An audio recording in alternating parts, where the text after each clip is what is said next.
El pastor, el diácono y la esposa. Una traición mortal en los pasillos de la fe. En el corazón de la devota y apacible Rome, Georgia, donde la vida giraba en torno a la familia y la fe, un crimen de una brutalidad incomprensible destrozó para siempre la ilusión de santidad de una comunidad. No fue un extraño, sino un pastor de jóvenes, un hombre que guiaba a los hijos de sus feligreses, quien levantó la mano para apuñalar salvajemente a un pilar de la iglesia. Detrás de la fachada de piedad se escondía un triángulo amoroso envenenado por la lujuria y la hipocresía. Un complot que convirtió un almacén de papas fritas en el escenario de un sacrificio bíblico pervertido. Esta es la historia de cómo el cielo prometido por un predicador se transformó en un infierno terrenal de 19 puñaladas. Advertencia. El siguiente contenido es un documental narrativo basado en hechos reales de un caso criminal extremadamente violento y perturbador. Contiene descripciones gráficas del crimen, análisis de conductas criminales y detalles sobre traiciones personales que pueden herir la sensibilidad de algunos espectadores. Se recomienda discreción. La narrativa está construida a partir de documentos judiciales, reportes policiales y cobertura mediática de la época. El aire en Rome, Georgia, en el verano de 2004 olía a pasto recién cortado, a barbacoa familiar y a una tranquilidad profunda, la de una comunidad donde todos se conocían y donde las puertas de las iglesias estaban siempre abiertas. En este ecosistema social, la fe no era una opción entre muchas. Era el cemento que unía todo. La iglesia era el centro neurálgico, el lugar donde se celebraban los bautizos, las bodas, los funerales y donde los valores se transmitían de generación en generación. En este contexto, las figuras de autoridad espiritual no eran meros empleados, eran guardianes de la moral, confiables por definición. Entre ellos se encontraba Richard Scott Harper. A sus 37 años, Harper no era el pastor principal, sino el pastor de jóvenes y de mediana edad en la iglesia baptista. Este cargo es crucial en cualquier congregación evangélica. Es el puente entre la rigidez de la doctrina adulta y la energía, a veces rebelde, de la adolescencia y la juventud. Harper era el hombre al que los padres confiaban a sus hijos para retiros espirituales, estudios bíblicos y consejería. Se proyectaba como un hombre de familia, casado, con una imagen de integridad y afabilidad. Su trabajo secular en la planta de Frito-Lay lo pintaba además como un hombre terrenal que no vivía de las ofrendas, lo que en algunas comunidades añade un plus de respeto, un hombre que trabaja con sus manos y sirve a Dios. Thaddeus Tad Reynolds, de 34 años, era el contrapunto perfecto y, en la retorcida mente de Harper, el obstáculo insalvable. Diácono de la misma iglesia, Reynolds encarnaba al feligrés ideal.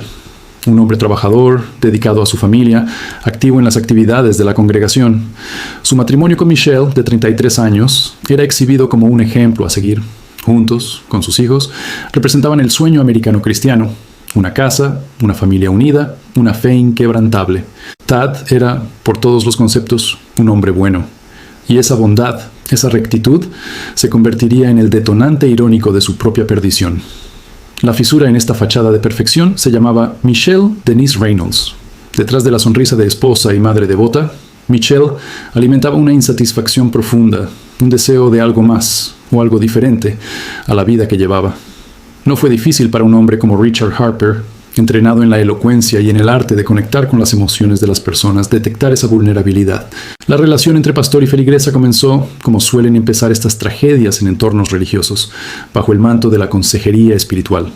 Harper, el guía, se presentó como el oído comprensivo para las tribulaciones de Michelle, pero esa guía espiritual se corrompió con rapidez, transformándose en un contacto emocional íntimo y finalmente en una relación sexual adúltera. El affair no fue un arrebato pasajero. Se desarrolló en la sombra, alimentado por el riesgo y la doble vida.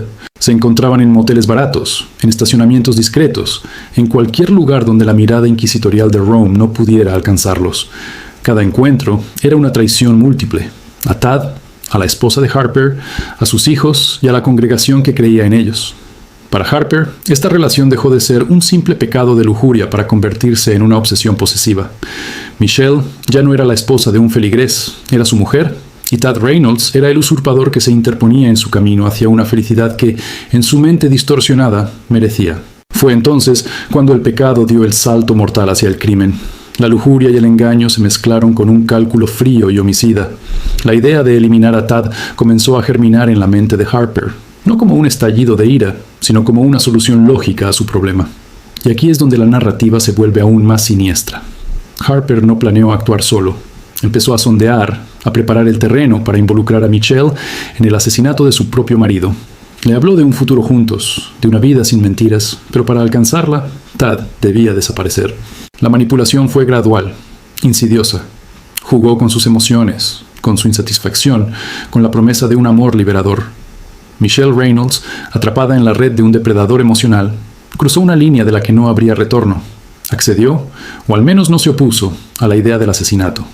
El plan fue grotesco en su simplicidad y se aprovechó de la confianza que Tad depositaba en ambos. La noche del 14 de julio de 2004, Harper utilizó su posición en Frito-Lay. El almacén de la empresa, un lugar familiar y no amenazante para Tad, fue elegido como la trampa. Los detalles precisos de cómo atrajo a Tad allí varían, pero el contexto es claro. Fue una artimaña basada en la confianza. Tal vez una llamada sobre un asunto de la iglesia, una sugerencia de un trabajo extra, una conversación que requería privacidad. Tad Reynolds, sin la más mínima sospecha, se dirigió al almacén para encontrarse con su pastor. Lo que sucedió dentro de esas paredes, entre los pasillos llenos de mercancía y el eco metálico del ambiente industrial, fue una carnicería íntima. Richard Scott Harper, el pastor de jóvenes, el hombre que enseñaba sobre el amor de Cristo, atacó a Tad Reynolds con una furia animalística. No fue un disparo rápido o un golpe certero, fue una ejecución visceral, prolongada y personal. 19 puñaladas. El número no es un detalle forense menor. Es un testimonio mudo de una rabia desbocada, de un odio que necesitaba descargarse una y otra vez sobre el cuerpo del hombre, que sin saberlo se había convertido en su rival. Cada entrada de la hoja era una afirmación de posesión, un intento de borrar no solo la vida de Tad, sino su propia culpa y la presencia incómoda de la traición. Era la violencia de alguien que conocía a su víctima, que sentía que esa víctima le había quitado algo. El lugar de trabajo, un espacio secular, se convirtió en un altar perverso donde se sacrificó una vida en nombre de un deseo egoísta. Harper, manchado con la sangre del hombre al que había llamado hermano en la fe, abandonó la escena. Dejó atrás el cuerpo de Tad Reynolds tendido en el suelo del almacén, mientras la noche de Georgia envolvía a la ciudad en una normalidad que ya nunca sería real. Alguien, un compañero de trabajo o un custodio, descubriría horas después la horrible escena, desencadenando el pánico y la incredulidad. La noticia del asesinato brutal de un diácono, un hombre querido y respetado, cayó como una bomba sobre Rome. La comunidad se estremeció. ¿Quién podría querer hacerle daño a Tad Reynolds? Se especuló con robos, con enemistades desconocidas, con la mala suerte de haber estado en el lugar equivocado. La policía comenzó su investigación en un mar de consternación. Mientras tanto, Richard Harper y Michelle Reynolds se sumergieron en su papel de dolientes. Harper, sin duda, ofreció palabras de consuelo desde el púlpito, hablando de la tragedia, de la vida segura de Tad en el cielo, tal vez incluso orando por el pronto hallazgo del culpable. Michelle, la viuda desconsolada, recibía el apoyo de sus amigos y de la iglesia. La hipocresía alcanzaba cotas demenciales. La pareja de amantes, ahora también cómplices de asesinato, se comunicaba con miradas furtivas, evaluando si su plan había sido perfecto. Pero el crimen perfecto es un mito, especialmente cuando está construido sobre emociones humanas desbordadas y una investigación policial que, pronto, empezaría a hilar hechos aparentemente inconexos. La primera grieta podría haber sido la inconsistencia en las declaraciones, o tal vez un testimonio sobre un vehículo visto cerca del almacén, o el rastro digital de las comunicaciones entre Harper y Michelle, que pintaban un cuadro muy diferente al de una simple relación pastoral. La policía de Rome, enfrentada a un crimen que manchaba la imagen misma de la ciudad, no se detendría. Lentamente, el foco de la investigación comenzó a desplazarse desde la búsqueda de un asaltante aleatorio hacia las personas más cercanas a la víctima. Y en ese círculo íntimo, dos nombres empezaron a resaltar con una incómoda persistencia. El del pastor que lo había acompañado espiritualmente y el de la esposa que lo lloraba. El silencio posterior al crimen, la tensión de mantener la farsa, empezó a pesar. La presión sobre Michelle Reynolds, atrapada entre el remordimiento, si es que lo había, el miedo a Harper y el miedo a la ley, se volvió insoportable. Por otro lado, Richard Harper, acostumbrado a controlar narrativas desde el púlpito, debió sentir que el mundo secular de la investigación criminal era un territorio donde su autoridad espiritual no valía nada. La red, tejida con prisa y pasión, comenzaba a deshacerse. La comunidad, que inicialmente ofrecía un manto de solidaridad, pronto se transformaría en un escenario de sospechas mutuas y miradas de reojo. La fe que los había unido se agrietaba, revelando el abismo de maldad que había bajo sus pies. El desenlace de esta historia de traición y sangre, sin embargo, aún estaba por llegar en los fríos pasillos de la corte, donde las confesiones, los acuerdos y la búsqueda de justicia escribirían el epílogo definitivo para el pastor, la esposa y el diácono asesinado. La calma tensa que siguió al descubrimiento del cuerpo de Tad Reynolds fue el preludio de una tormenta investigativa que, gota a gota, empezó a erosionar la fachada construida por Richard Harper y Michelle Reynolds. La policía de Rome, liderada por el Departamento de Policía del Condado de Floyd, no se dejó cegar por la respetabilidad de los involucrados.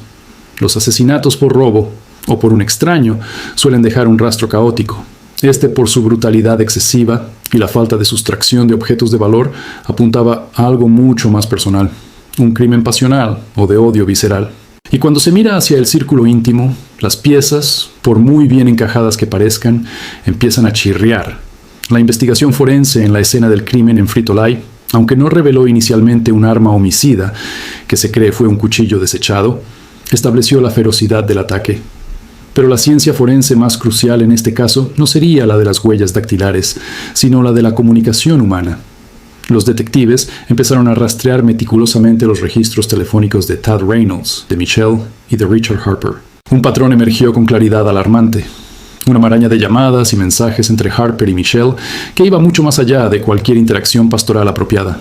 La frecuencia, la duración y, sobre todo, el horario de esas comunicaciones. Noches, madrugadas, momentos en que Tad no estaba en casa, pintaban el cuadro inequívoco de una relación secreta.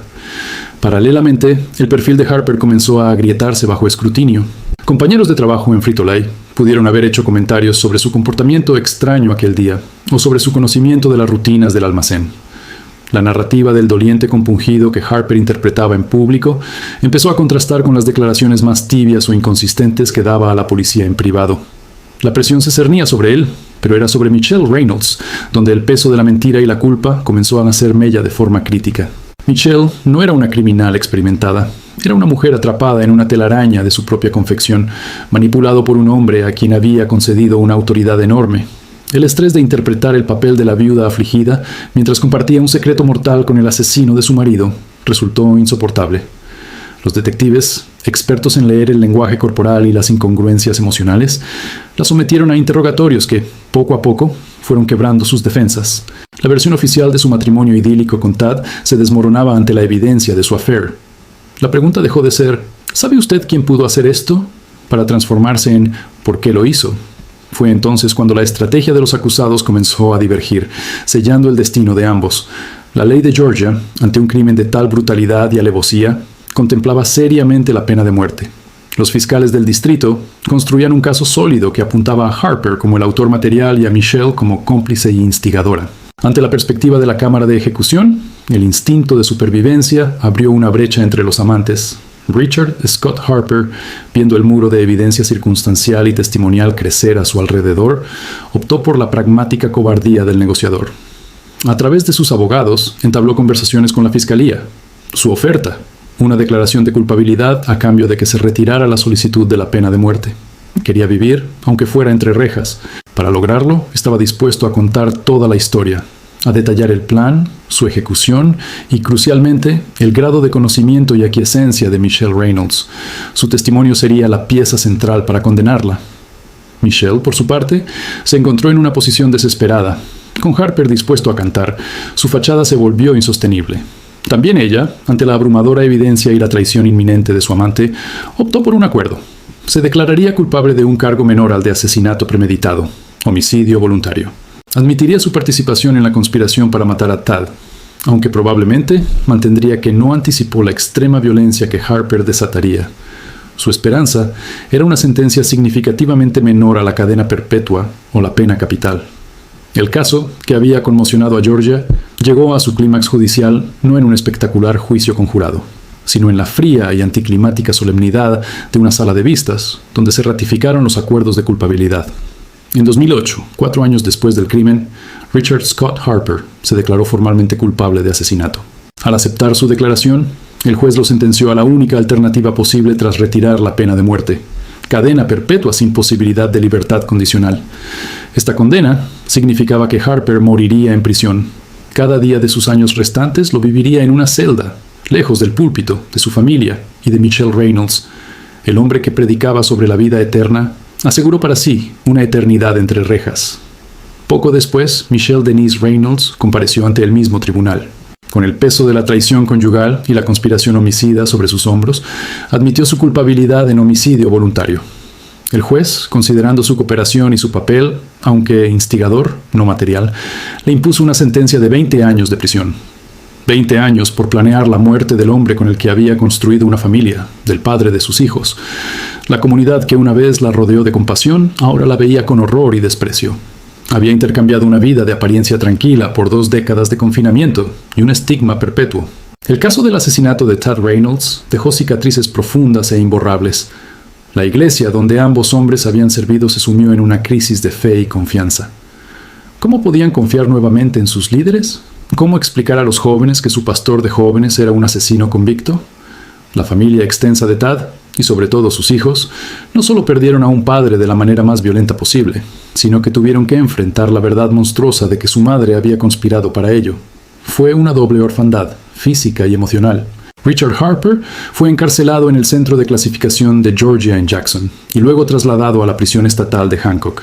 Allí, el expastor se convirtió en un número más en el sistema penitenciario. Reportes posteriores indican que ha sido disciplinado por poseer un arma casera, una navaja improvisada, en prisión. Una ironía sombría dado el instrumento de su crimen. Su vida es un monótono ciclo de encierro, lejos de cualquier halo de santidad. Michelle Reynolds, tras ser sentenciada, comenzó a cumplir su condena.